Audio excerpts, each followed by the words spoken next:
ప్రేక్షకులకు రాఖీ పండుగ శుభాకాంక్షలు. అన్నా చెల్లెళ్లకు, అక్కా తమ్ముళ్లకు ఎంతో ఆప్యాయతను ఇచ్చే ఈ పండుగ అందరి ఇంటిలో శుభాలను తేవాలని ఆ దేవుడిని కోరుకుంటూ అందరికీ రాఖీ పండుగ శుభాకాంక్షలు. ఈ రాఖీ పండుగ పర్వదినాన మనము ఈ రాఖీ విశిష్టతను తెలుసుకుందాం.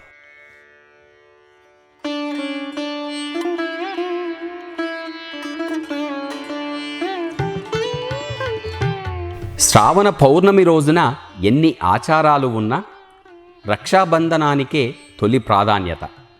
రాష్ట్రం ఏదైనా, లోకంలో ఎక్కడున్నా, ఆఖరికి భగవంతుణ్ణి నమ్మినా నమ్మకున్నా ఈ రాఖీ పండుగ చేసుకుంటే బాగుండు అని అనుకోని భారతీయుడు ఉండడు. ఇలా ఆలోచిస్తే అతిశయోక్తి కూడా కాదేమో. రాఖీ రోజున ఆడ మగ అంతా ఉదయాన్నే లేచి తలార స్నానం చేసి ఆపై సోదరికి ఎదురుగా కూర్చొని రాఖీ కట్టించుకుంటారు.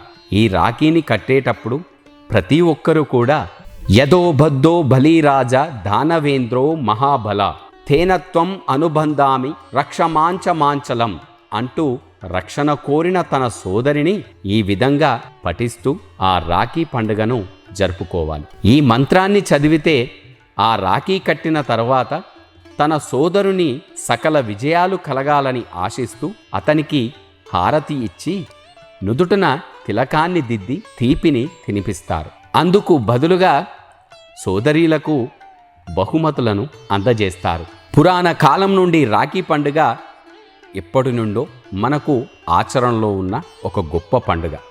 యదో బద్ధో బలీరాజా దానవేంద్రో మహాబలౌ తేనత్వం అనుబంధామి రక్షమాంచమాంచలం అంటూ రక్షణ కోరిన తన సోదరిని బలిచక్రవర్తి రక్షిస్తూ ఎలాంటి ఆటంకాలు ఎదురైనా ధైర్యంతో ఎదురుపడి ఆత్మీయ అనుబంధాలకు రాఖీ పండుగ ఓ తీపి గుర్తుగా చెప్పుకుంటారు.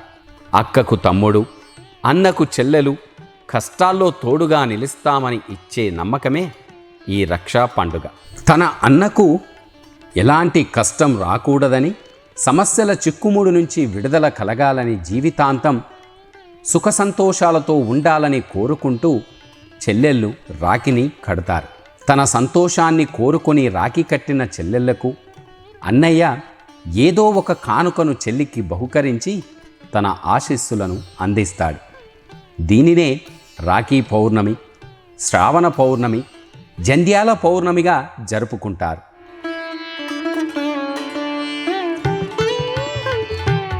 ప్రస్తుత యాంత్రిక జీవన విధానంలో మానవీయ సంబంధాలు అంతంత మాత్రంగానే కొనసాగుతున్నాయి.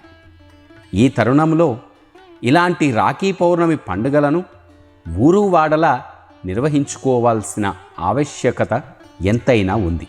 సోదర భావాన్ని, స్నేహబంధాన్ని తెలియజేస్తూ పరిమళింపజేసేలా ఈ రక్షాబంధనాన్ని జరుపుకోవడం అనాదిగా, ఆనవాయితీగా వస్తోంది.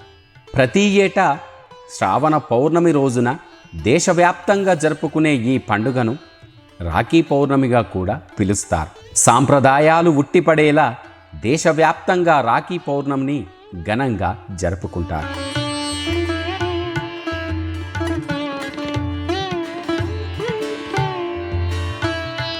ఈ రక్షాబంధనకు పురాతన చరిత్ర కూడా దాగి ఉంది. దేవదానవులకు త్రిలోకాధిపత్యమే లక్ష్యంగా సాగుతున్న యుద్ధంలో రాక్షసుల దాటికి దేవతలే తల్లడిల్లిపోయారు. అమరావతికి అధిపతిగా ఉన్న దేవేంద్రుడు సైతం ఏమీ చేయలేని పరిస్థితి. ఆ సమయంలో దేవేంద్రుడి మౌనాన్ని గమనించిన ఆయన సతీమణి శచీదేవి భర్తను సమాయత్తపరచాలన్న ఆలోచనతో లయకారుడైన ఆ పరమేశ్వరుడిని, లక్ష్మీనారాయణుణ్ణి ఆరాధిస్తుంది. అనంతరం భర్త దేవేంద్రుని చేతికి రక్షాకంకణం కడుతుంది. ఆ ఉత్తేజంతో రాక్షసులతో యుద్ధం చేసి త్రిలోకాధిపత్యం సాధిస్తాడు దేవేంద్రుడు. ఆనాటి శచీదేవితో ప్రారంభమైన రక్షాబంధనం నేటికి ఆచార సాంప్రదాయంగా కొనసాగుతూ వస్తోంది.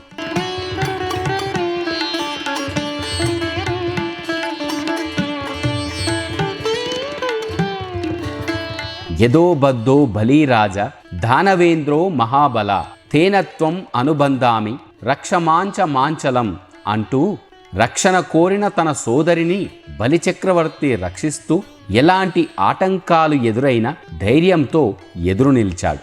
అటువంటి మహావీరునితో తన సోదరుడిని పోలుస్తూ సోదరి తనకు రక్షణ ఇవ్వమని కోరుకుంటుంది.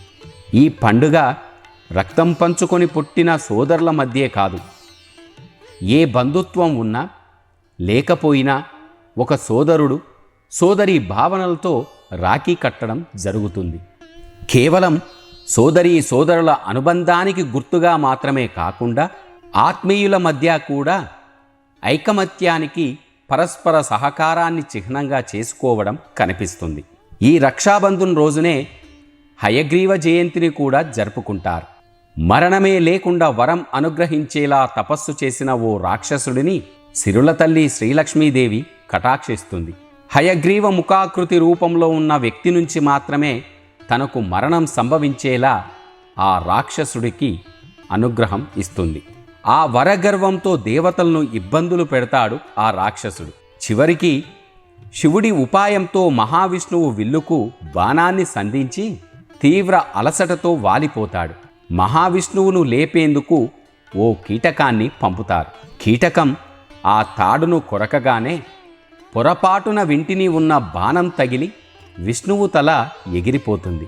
ఆ దేవి అనుగ్రహంతో గుర్రం తలను తెచ్చి విష్ణుమూర్తి శరీరానికి అతికించగా విష్ణుమూర్తి హయగ్రీవుడి రూపంలో ఆ రాక్షసుణ్ణి సంహరిస్తాడు.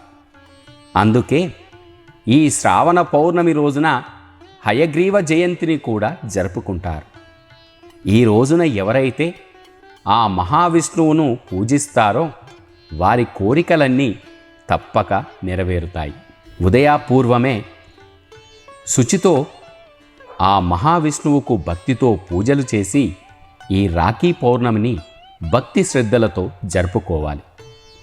రాఖీ రోజు ఉదయాన్నే తలస్నానం చేసి నూతన బట్టలు వేసుకొని అక్కా చెల్లెళ్ళంతా అన్నదమ్ములకి రాఖీని కట్టాలి. ఆ రాఖీని కట్టేటప్పుడు పైన చెప్పిన మంత్రాన్ని తప్పక పఠించాలి. ఎలాగైతే ఆ విష్ణుమూర్తి బలిచక్రవర్తిని బంధించాడో నువ్వు అలాగే ఇతన్ని అన్ని కాలాలలోనూ విడవకుండా ఉండు అని దాని అర్థం. ఆ తరువాత హారతి ఇచ్చి నుదుటన తిలకాన్ని దిద్ది నోటిని తీయటి పాయసంతో నింపాలి. ఇలా ఈ రాఖీ పండుగను అందరూ ఆనందాల మధ్య జరుపుకోవాలి. శ్రీ మహావిష్ణువును పూజించడం వల్ల, ఇలా రాఖీ పండుగ జరుపుకోవడం వల్ల ఆ ఇంటిలో అంతా శుభమే జరుగుతుంది. ఓం శ్రీ మహావిష్ణువై నమః.